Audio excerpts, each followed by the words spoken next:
Hello student, I am professor Jasmine Paras again welcome you on my channel. आज हम देखेंगे accounting standard 14। उसके पहले मैं आपको सॉरी कहना चाहूंगी क्योंकि ये अकाउंटिंग स्टैंडर्ड अपलोड करने के लिए थोड़ा लेट हो गया, लेकिन जैसे आप बिजी हो आपके एग्जाम प्रिपरेशन में, वैसे मैं भी बिजी हूँ एग्जाम के सुपरविजन में, पेपर चेकिंग में, पेपर सेटिंग में। So extremely sorry. So let's start accounting standard 14। चलो क्या कहता है ये अकाउंटिंग स्टैंडर्ड 14। ऑलरेडी हमने अकाउंटिंग स्टैंडर्ड 5 एंड 10 देखा है। आज हम देखेंगे 14 जो रिलेटेड है amalgamation. So this accounting standard 14 is related to the accounting for amalgamations and the treatment of resulting goodwill or the reserve. तो अब ये अमालगमेशन क्या है, गुडविल क्या है, रिजर्व्स क्या है, इसके बारे में ये हमको अकाउंटिंग स्टैंडर्ड हेल्प करेगा।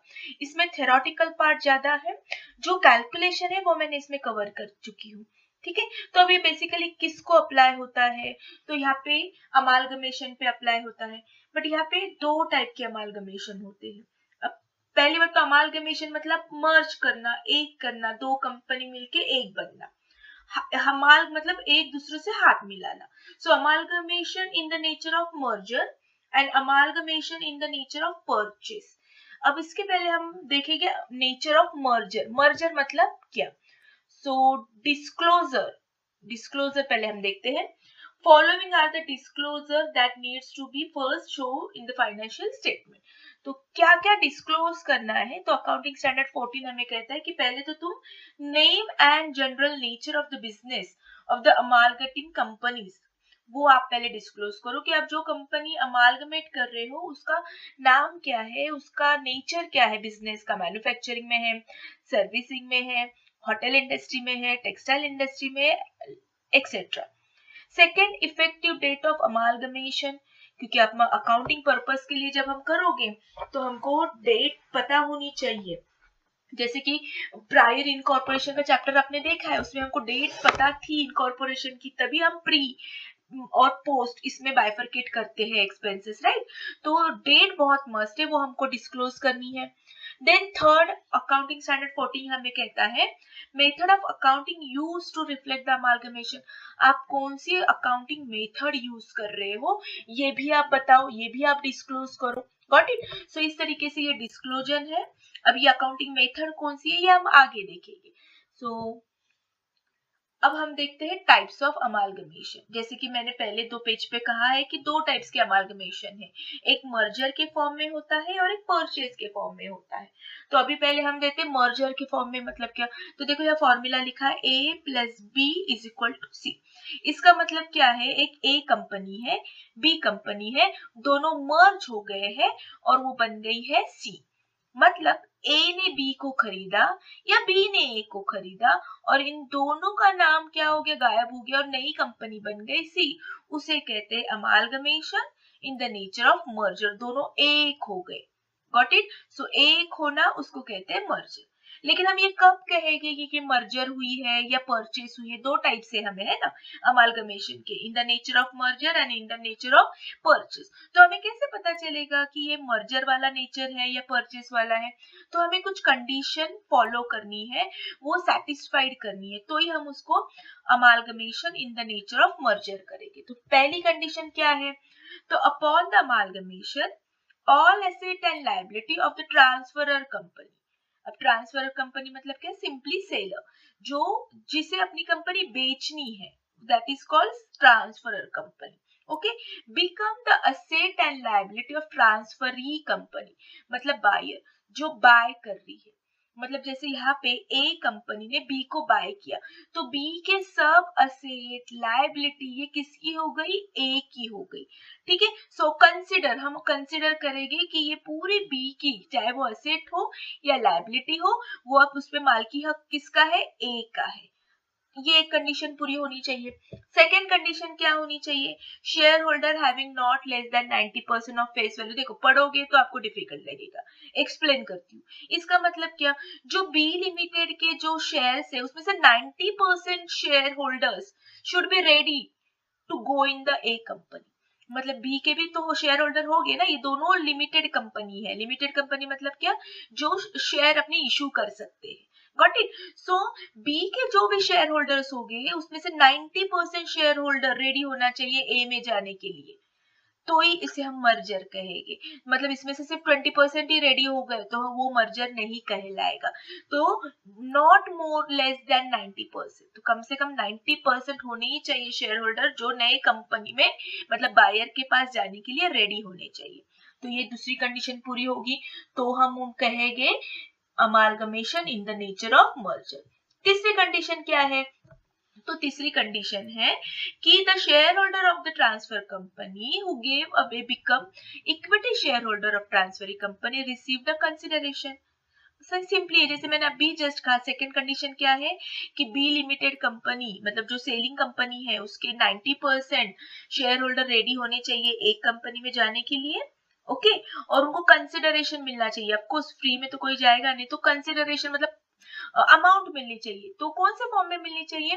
गिवन होल्डली in a form of equity shares in a transferee company. Of course वो बी लिमिटेड से ए लिमिटेड में जाएंगे एज ए शेयर होल्डर ही जाएंगे, तो बी लिमिटेड में जैसे उनके पास शेयर थे वो वहां पे ओनर कहलाते थे, वैसे ही वो जब ए लिमिटेड कंपनी में जाएंगे तो वहां पे भी ओनर कहलाना चाहिए। और ये ओनर कब कहलाएंगे? जब उनके पास नई कंपनी के शेयर्स होंगे, मतलब ट्रांसफरी कंपनी, ट्रांसफरी मतलब क्या, बायर कंपनी के शेयर्स होंगे, तब जाके हम इसे क्या कहेंगे? Nature of merger. लेकिन ये सिर्फ 3 कंडीशन कंप्लीट नहीं होनी चाहिए। चौथी कंडीशन क्या है? Upon valuation, business of the transfer company is intended to be carried out by the transferring company. मतलब बी लिमिटेड का जो पहले बिजनेस था, सपोज होटल इंडस्ट्री है या टेक्सटाइल इंडस्ट्री, तो वही ए ने आगे कंटिन्यू करना चाहिए, सडन चेंज नहीं करना चाहिए। होटल इंडस्ट्री से मैन्युफैक्चरिंग इंडस्ट्री कोई बननी नहीं चाहिए, तो जो बिजनेस है वही कंटिन्यू होना चाहिए। तो ये चौथी कंडीशन है। एंड फिफ्थ कंडीशन है नो चेंजेस और adjustment are intend to be made in the books of value of asset and liability. जो भी बुक वैल्यू है बी लिमिटेड की, जब वो ए लिमिटेड में ट्रांसफर होगी तो उसमें कोई चेंजेस या एडजस्टमेंट नहीं होनी चाहिए, वो as it is book value लेनी चाहिए। अभी आपको कब समझेगा एग्जैक्टली? जब आपकी सेकेंड नेक्स्ट सेम स्टार्ट होगी ना, तो उसमें आपका अमालगमेशन का एक चैप्टर ही है, पहला ही चैप्टर है, उसमें आपको समझ में आएगा कि कब कैसे ए लिमिटेड बी लिमिटेड के शेयर्स ट्रांसफर करती है, एसेट लायबिलिटी ट्रांसफर करती है। ठीक है, तो अगर इस पे शॉर्ट नोट आ गई आपको कि amalgamation in the nature of merger, तो ये 5 पॉइंट अच्छे से एक्सप्लेन करो तो आपको शॉर्ट नोट्स में मार्क्स मिल जाएंगे। या पूरा अकाउंटिंग स्टैंडर्ड 14 ही आपको एक्सप्लेन करने आ गया, तो पहले अकाउंटिंग स्टैंडर्ड किस चीज से डील करता है, क्या क्या डिस्क्लोजर होना चाहिए, टाइप्स ऑफ अमालगमेशन क्या है, जैसे कि अभी हमने देखा इन the nature of merger, in the nature of purchase, जो हम आगे देखेंगे। तो ये सब आप लिखो, देखो शॉर्ट नोट्स के लिए आपके मार्क्स मिल जाएंगे। Got it? सो ये हो गया नेचर ऑफ मर्जर। लेकिन अब ये नेचर ऑफ मर्जर है तो इसको कौन सी हमें मेथड यूज करनी है? तो देखो इसमें सिंपली हमने क्या किया, there is a genuine pooling of not only the asset and liability of the amalgamation but also shareholder interest। मतलब ये जो हमने प्रोसेस की है इसमें सिर्फ हमने जो सेल कंपनी सेल करी जैसे बी कंपनी, उसके सिर्फ हमने एसेट और लायबिलिटी नहीं लिए, बल्कि हमने उनके शेयर होल्डर्स भी लिए हैं, उन शेयर होल्डर का इंटरेस्ट भी लिया। इंटरेस्ट मतलब क्या? दिलचस्पी, मतलब शेयर होल्डर को भी हमने अपने तरफ खींचा है।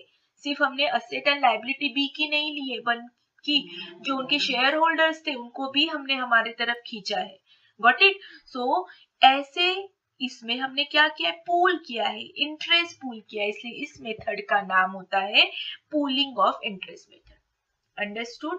तो आपको मैच द पेयर में आ सकता है कि पूलिंग ऑफ मेथड किसका अप्लाई है, तो of course it is amalgamation in the nature of merger.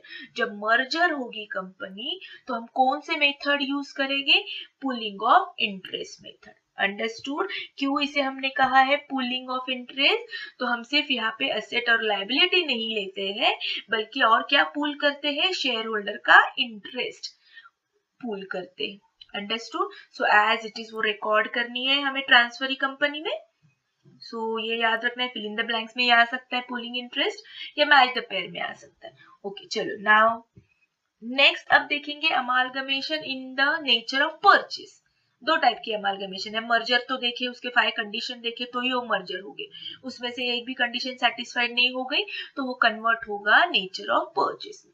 अब नेचर ऑफ परचेस में क्या है, तो सिंपली है this include amalgamation where one company acquired another company, accordingly the shareholder company being acquired do not continue to hold equity share in the combined company।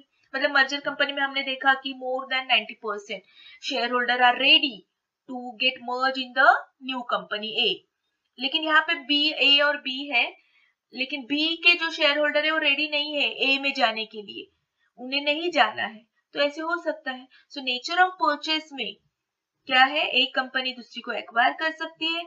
Second condition क्या है कि जरूरी नहीं कि सब शेयर होल्डर ये नई कंपनी में इन्वॉल्व हो, जिन्हें होना है वो हो जाए, जिन्हें नहीं होना है उन्हें हम लोग अमाउंट देके, परचेज कंसिडरेशन देके टाटा बाय बाय कहेंगे। ओके, नेक्स्ट क्या है, the business of acquired company is also not propose to be continue. देखो टोटली ऑपोजिट है, मर्जर में क्या है कि जो कंटिन्यू बिजनेस है, होटल इंडस्ट्री है बी कंपनी की, तो ए कंपनी भी वही होटल इंडस्ट्री चलाने वाला है, गॉट इट। जो ए और बी मिलके सी होने वाली, वो सी कंपनी होटल इंडस्ट्री ही जाएगी, बट यहाँ पे ऐसे नहीं है, वो चाहे तो दूसरा बिजनेस भी कंटिन्यू कर सकता है।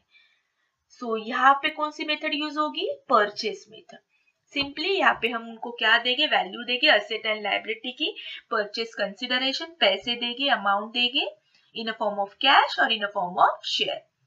सो अंडरस्टूड, दो टाइप के अमालगमेशन है, एक amalgamation in the nature of merger जहाँ पे pooling method of interest use करते हैं, दूसरा amalgamation in the nature of purchase जहाँ पे हम उनको परचेस अमाउंट देते हैं, परचेस कंसिडरेशन देते हैं, टाटा बाय बाय कहते हैं शेयर होल्डर को। हमारी कोई शक्ति नहीं कि बी मतलब जो सेलर कंपनी के शेयर होल्डर वो नई कंपनी में इंक्लूड ही होना चाहिए, ऐसी कोई कंडीशन नहीं। आई होप ये टाइप्स ऑफ अमालगमेशन समझे, गॉट इट, ओके। नाउ अब उससे रिलेटेड एग्जाम्पल नंबर 6 है, इसलिए मैंने पहले एग्जाम्पल नंबर 6 लिया है, फिर हम स्लोली जो जो इम्पोर्टेंट है वो मैं आपको एक्सप्लेन करूंगी। सो इम्पोर्टेंट 6 में उन्होंने देखो हमको क्वेश्चन पूछा है, state the suitable method to be consider in case of accounting amalgamation. देखो अभी मैंने सिखाया सुटेबल मेथड, तो सिंपल है, अगर amalgamation in the nature of merger है तो उसे कौन सी सिंपल मतलब मेथड कंसिडर सुटेबल होगी, पूलिंग ऑफ इंटरेस्ट मेथड। और अगर वो amalgamation in the nature of purchase consideration है, परचेस देखो तो कौन सी अमाउंट होगी, purchase method, purchase purchase, simple है याद रखो, ठीक है। जैसे मैंने कहा ना मैच द पेयर के लिए आ सकता है, यहाँ पे परचेस है तो यहाँ पे भी परचेस है, ठीक है। यहाँ पे हम इंटरेस्ट शेयर होल्डर का इंटरेस्ट पूल करते हैं, खींचते हैं, इसलिए pooling of interest, got it. तो इसलिए मैंने ये क्वेश्चन पहले लिया है। चलो अब हम स्टार्ट करते हैं क्वेश्चन नंबर 1 से। जो जो इजी है वो मैं पहले आपको एक्सप्लेन करूंगी प्रैक्टिकल, इसमें एक्चुअली इतना प्रैक्टिकल है नहीं, अकाउंटिंग स्टैंडर्ड 5 और 10 के ज्यादा प्रैक्टिकल्स पूछते हैं, लेकिन अगर पूछा तो ठीक है, we should get ready. Okay, so चलो पहला क्वेश्चन क्या दिया है, A limited takes over B, मतलब ए ये बायर है, ओके, एंड बी ये सेलर है, तो ये ट्रांसफरर है, ये ट्रांसफरी है। On 1st April, date must है 1st April 18 and discharge the consideration. अब ए ने बी को लिमिटेड को परचेज किया है, तो लेट्स सी उन्होंने क्या क्या पैसे, कितने पैसे में खरीदा है, simple question. Consideration, purchase consideration मतलब कितने अमाउंट में हमने इसको खरीदा है, कौन सी कंपनी को, बी को। अब खरीदने के लिए क्या क्या किया देखो ए लिमिटेड ने, तो ए लिमिटेड ने इशूड किया 42,000 फुल्ली इक्विटी शेयर 10 ईच, ठीक है। तो बी को उन्होंने लालच बताई कि हम 42,000 के शेयर ऐसे 10 रुपीज के, तो ये देंगे आपको, आप आपकी कंपनी बेच दो। और क्या किया, issued fully paid up 15% preference share, और इशूड किया, यहाँ पे इक्विटी शेयर इशूड किया, यहाँ पे 15% प्रेफरेंस शेयर इशूड किया। कितने किए, 100 ईच प्रेफरेंस शेयर, और कितने 1,70,000, प्रीमियम 10, देखो मतलब प्रीमियम भी दे दिया उन्होंने, सिर्फ प्रेफरेंस शेयर नहीं इशू किया, तो ये जो इशू किया है ना 1,70,000 उस पे 10% प्रीमियम भी दे दिया, तो देखो अच्छी ऑफर दी। और थर्ड वो रेडी हो गए, it is agree that debenture holder, जो बी के जो डिबेंचर होल्डर है उसको जो 50,000 पे करने हैं वो हम किस में पे करेंगे, 13% डिबेंचर में। अब एक बात याद रखना है आपको, debenture is a external liability, okay, ये अब बेसिक आपको पता होनी चाहिए, एक्सटर्नल लायबिलिटी, ठीक है, तो ये दो तो इंटरनल है, हमारे ओन्ड कैपिटल है, बट ये तो एक्सटर्नल लायबिलिटी है, तो परचेस कंसिडरेशन में हम इसको नहीं इंक्लूड करेंगे। ठीक है, तो कैलकुलेट द परचेस कंसिडरेशन मतलब कितने में हमने खरीदी, तो सिंपल है, तो कैसे लिखना है, इशूड 42,000, देखो 10 रुपए में, तो 4,20,000, ये ए ने इशूड किया, लेकिन सिर्फ इतना ही इशूड नहीं किया, और क्या इशूड किया, प्रेफरेंस शेयर भी इशूड किया 1,70,000, लेकिन साथ साथ में प्रीमियम भी दिया 17,000, तो 1,70,000 पे 10%, सो देखो 1,70,000 पे 10% आता है 17,000, तो टोटल 1,80,000, तो इस तरीके से सी टोटल परचेस कंसिडरेशन उनका कितना हो गया, 6,07,000, मतलब ए लिमिटेड ने कितने इसको खरीदी, 6,07,000। ठीक है, डिबेंचर हमने क्यों नहीं लिखा, तो अब एक नोट ले लो, payment to debenture is a separate payment, external liability है, so not to be taken in purchase consideration. Understood, ये कैलकुलेशन कर जाओ, सिंपल है, पढ़कर जाओ, अमाउंट चेंज होगी बहुत बहुत तो ओके। चलो now will see the next one. अब यहाँ पे कौन सा क्वेश्चन है, ओके क्वेश्चन नंबर 7, ठीक है, बीच में एक क्वेश्चन थेरोटिकल पार्ट है, वो वहां पे आंसर भी दिए, तो आप वो कर सकते हो। Next example 7, state whether following statement true and false. A company needs not be formed in a case of external reconstruction. तो अरे बाप रे, ये तो पूरा टोटल फॉल्स है, अभी तो हमने कहा कि हमें जरूरी है amalgamation, so it's a false. External reconstruction होगा तो हमें नई कंपनी फॉर्म करनी ही होती है, इसलिए तो मैंने a plus b is equal to c लिखा था। Understood? Next, the term trade liability includes debenture, outstanding interest on debenture. Of course not. Trade liability मतलब बिल्स पेएबल, क्रेडिटर्स वो होता है, ये नहीं होता है। Okay, liability not taken over by the new company are generally not transfer to realisation. Of course true है, आपने 12th में याद करो, डिसोल्यूशन में हम देखो वही लेते थे लायबिलिटी जो हम ट्रांसफर करते थे, ठीक है, जो ट्रांसफर नहीं करते थे, इग्नोर करते थे, तो ये ट्रू है। Accumulated profit loss transfer to realization account in the case of company with another company, it's a false। ठीक है, new company has to form in case of absorption, it's a false। so ये थोड़ा याद रखो, theoretical part है, fill in the blanks मतलब objective में आ सकता है।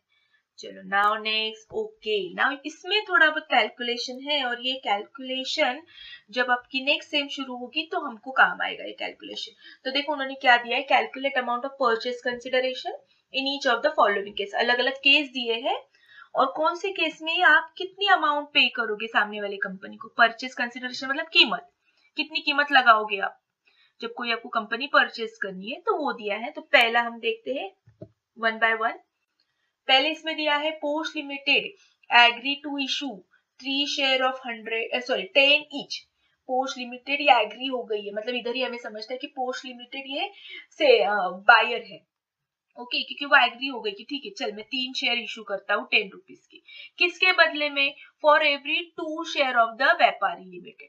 ठीक है, so every 2 share of Vyapari limited, one से लेट मी, ओके सो और व्यापारी के ऐसे टोटल शेयर कितने, 8,000 share of 100 each, done. So अब कैसे करना है हमें, सो वन से, post limited agree to issue 3 share, तो अब हमको फॉर्मूला एक याद रखना है, वो फॉर्मूला देखो कैसे, इशूड ऑफ पोस्ट लिमिटेड मतलब buyer company upon old share of Vyapari company मतलब seller company, got it. So पहले हमें लिखना है कि बायर कंपनी जो है, न्यू कंपनी है, वो कितना इशू कर रही है, कितने शेयर के बदले। सो पहले बायर वाले शेयर लिखेंगे, नीचे सेलर वाले लिखोगे। तो सिंपल याद कैसे रखना है, ए बी सी डी में बी पहले आता है तो बी पहले लिखो मतलब बायर, और A B C D E F G S last में बहुत लास्ट आता है तो एस नीचे लिखो। तो पहले हम बायर वाले के इशूड शेयर लिखेंगे, फिर ओल्ड। तो बायर जो है उसने बोला मैं 3 शेयर इशूड करूंगा हर 2 शेयर के पीछे, गॉट इट। तो 3/2 हो गया, फॉर्मूले में आपने पुट कर दिया। ऐसे कितने व्यापारी के पास है, जो बायर सेलर है कंपनी, उसके पास ऐसे 8,000 शेयर है, तो उसको कितने नंबर ऑफ शेयर हो गए, देखो 8,000 इंटू 3/2, कैलसी पे कर लो, 8,000 इंटू 3/2, सो 12,000। तो ऐसे हम जो व्यापारी कंपनी है, जो सेलर है, उसको हम कितने शेयर देने वाले, नंबर ऑफ शेयर 12,000, ये डिसाइड हो गया। लेकिन कितने रुपीस को देने वाले हैं, ये कैसे डिसाइड होगा कितने रुपीस को होगा? सो इट्स देखो ध्यान से पढ़ो, हमेशा पेड अप लेते हैं। सो उन्होंने 6 रुपीस पेड अप दिया है। देखो पोस्ट लिमिटेड, पहली लाइन पढ़ो, post limited agree to issue 3 share 10 each, understood. So हम यहाँ पे 12,000 शेयर इंटू 6, ऐसे हम करेंगे 72,000। तो हम पोस्ट लिमिटेड ने व्यापारी कंपनी को कितने में खरीदा? 72,000। फॉर्मूला लर्न करो, सब कुछ इजी है। यहाँ पे ना मार्केट वैल्यू दी है, ना फेस वैल्यू दी है, नथिंग एल्स, बहुत आसान है। ठीक है, okay, now will turn to the next. Again वही कंपनी ली है, पोस्ट लिमिटेड एग्री, मतलब again post is the buyer, to issue 3 share of 10 each, 6 paid up, market value each for every 2 share, market value 11। अब देखो यहाँ पे market value दी है, तो बाबा कौन सी अमाउंट लेनी है? यहाँ पे बहुत सारी अमाउंट है, पेड अप भी है, मार्केट भी है, कौन सी लेनी है? So simply post limited agree, post limited agree हो गई है क्या? इशू 3 शेयर इशू करेगी, कितने बदले? 2 के बदले। तो हमारा फॉर्मूला तो देखो ये कैसे है, 3/2 ही आएगा। ठीक है, क्योंकि वो पोस्ट लिमिटेड बोली ठीक है 2 शेयर है ना तुम्हारे, उसके बदले मैं तुमको 3 शेयर दूंगा। ओके, तो 3/2, ये तो पहले वाला ही सेम फॉर्मूला है। नंबर ऑफ शेयर व्यापारी के कितने हैं? 8,000। सो 8,000 इंटू 3/2, सो अगेन 12,000। लेकिन 12,000 तो है, लेकिन लास्ट प्रॉब्लम में हमने पेड अप देखा था, ये प्रॉब्लम में क्या है? मार्केट लेंगे या पेड अप लेंगे? ऑफ कोर्स हम यहाँ पे कौन सी वैल्यू लेंगे? पेड अप ही लेंगे, अंडरस्टूड। सो यहाँ पे 12,000 इंटू 6, 72,000, पेड अप वैल्यू ही लेना है। Got it? चलो now next, same to same problem है, A and B are the similar, सिर्फ कंफ्यूज किया है मार्केट वैल्यू ये वर्ड डालकर। चलो now see, post limited agree to take over the business of व्यापारी, अगेन एग्री हो गया है। Market value each share 20 face value, अरे बाप रे, मार्केट वैल्यू भी है, फेस वैल्यू है, एंड लास्ट में 10 इज फुल्ली पेड अप है। ओके, अब यहाँ पे क्या करना है? अब इसमें थोड़ा स्टार मार्क करके रखो, इसको थोड़ा कैलकुलेशन करना है। यहाँ पे पोस्ट लिमिटेड एग्री हुआ है, लेकिन यहाँ पे क्लियर कट दिया नहीं कि इशू करने वाला है। यहाँ पे बोला है वो एग्री है take over the business of Vyapari. देखो पहले 3 प्रॉब्लम में क्लियर कट दिया था कि वो रेडी था 3 के बदले 2 इशू करने में, या 2 के बदले 3 इशू करने में। ओके, बट यहाँ पे ऐसे कुछ भी नहीं दिया, तो पहले हमें फाइंड आउट करना पड़ेगा ये कितना इशू करेगा, कितने बदले में। तो इस पे स्टार मार्क करो, ये थोड़ा सा पहले अलग कैलकुलेशन करना पड़ेगा। मतलब पहले 2 प्रॉब्लम में उन्होंने क्लियर कट दिया था 2 के बदले 3 इशू करेगी, लेकिन यहाँ पे नहीं दिया, तो पहले हमें वो फाइंड आउट करना पड़ेगा किसके बदले कितना इशू करना है। तो सिंपल है, पोस्ट लिमिटेड का मार्केट वैल्यू कितना है? 20, व्यापारी का कितना है? 15। सो देखो लिखो, अब इसका रेशियो निकालो, 5 से डिवाइड करोगे तो 5 4 जा 20, 5 3 जा 15, तो 4:3, तो मिल गया। तो व्यापारी के 4 शेयर के बदले पोस्ट उसको देगा 3 शेयर्स। याद आएगा, समझ में आएगा? व्यापारी के 4 के बदले हमें यहाँ पे पोस्ट कितना देगा? 3 देगा। So formula issued of post, अब करो फॉर्मूला, इशूड 3/4। देखो अभी तक अलग था, ठीक है, लेकिन यहाँ पे अलग है। हमने निकाला 4:3, पहले इसमें उन्होंने रेडीमेड दिया था, सो हमें यहाँ पे निकालना है। सो 3/4 बस। तो टोटल कितना शेयर है? 8,000। सो 8,000 इंटू 3/4, नंबर ऑफ शेयर कितने हो गए? 6,000। अब कौन से इससे देगा? तो कौन से इससे देगा आप ही बताओ। ऑफ कोर्स वो इससे ही देगा ना, 10 रुपीज पेड अप वैल्यू। मैंने कहा है पेड अप ही वैल्यू लेनी है हमें। अभी पहले भी 2 इसमें हमने पेड अप ही ली थी 6 रुपीज, तो अभी भी पेड अप ही लेनी है। क्लियर कट लास्ट लाइन पढ़ो, यहाँ पे दिया है, सबसे लास्ट लाइन पढ़ो क्वेश्चन की। Vyapari limited consist 8,000 share of 10 is fully paid, understood. So 10 से ही देगी। तो हमने मतलब पोस्ट ने व्यापारी को कितने में खरीदा? 60,000। ठीक है, तो इसका थोड़ा सा कैलकुलेशन है, मार्केट वैल्यू देखो, और हमने क्यों किया है वो भी करो एक बार। ए और बी फिर से पढ़ो, ए और बी में क्लियर कट दिया था, post limited agree to issue इसलिए क्लियर कट आंसर ही दिया था उन्होंने, लेकिन यहाँ पे उन्होंने नहीं एग्री टू इशू दिया ही नहीं, पहले हमको फाइंड आउट करना है किसके बदले कितने शेयर। तो ये हमने फाइंड आउट किया। Now I think last one D, post limited agree to issue. देखो यहाँ पे किया है, इशू डायरेक्ट किया है 3 share 10 each, market value 15 for 2 each. Simple है। अगेन चलो करते हैं। अब फॉर्मूला याद हुआ रहेगा, पहले बायर कंपनी फिर seller company. Issued of post limited upon old share of Vyapari limited. कितना इशू किया है, वही किया है 3/2। टोटल नंबर ऑफ शेयर कितने हैं 8000। अंडरस्टूड। ओके, अब कितना होगा, अब 8000 इंटू 3/2 करो, नंबर ऑफ शेयर 12000 आए।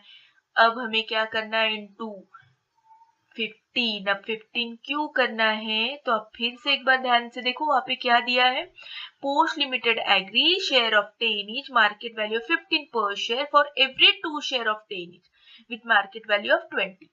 तो उन्होंने एग्री किया है इशू कि हम रेडी ही है, डायरेक्टली क्लियर कट उन्होंने ऑफर दी है कि हम 3 शेयर इशू करेंगे जिसकी मार्केट वैल्यू 15 है। तो यहाँ पे हमें व्यापारी लिमिटेड का देखना ही नहीं है उसकी व्यापारी कितनी है, यहाँ पे उन्होंने कंप्लीट सेंटेंस लिखा है कि post limited agree to issue 3 shares 10 each, market value 15। बस खत्म बात। पोस्ट लिमिटेड एग्री हो गया कि मैं 3 शेयर इशू करूंगा और मार्केट प्राइस 15 है, लेना है तो लो, तो इंटू 50। आया समझ में। अभी तक 3 प्रॉब्लम में हमने पेडअप क्यों लिया और यहाँ पे सिर्फ क्यों हमने मार्केट वैल्यू ली है।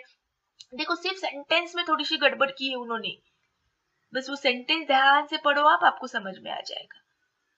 सो आई होप आपको ये कैलकुलेशन समझा है ना। ओनली अकाउंटिंग स्टैंडर्ड 21 मिला है, अगर मुझे टाइम मिला तो जरूर मैं वो अपलोड करूंगी, और अगर नहीं मिला तो थोड़ा सा पार्ट आप सेल्फ स्टडी कर सकते हो। So best of luck, paper अच्छे से लिखो और बाद में पेपर होने के बाद कमेंट बॉक्स में लिखो आपका पेपर कैसे गया। So bye bye, have a nice day.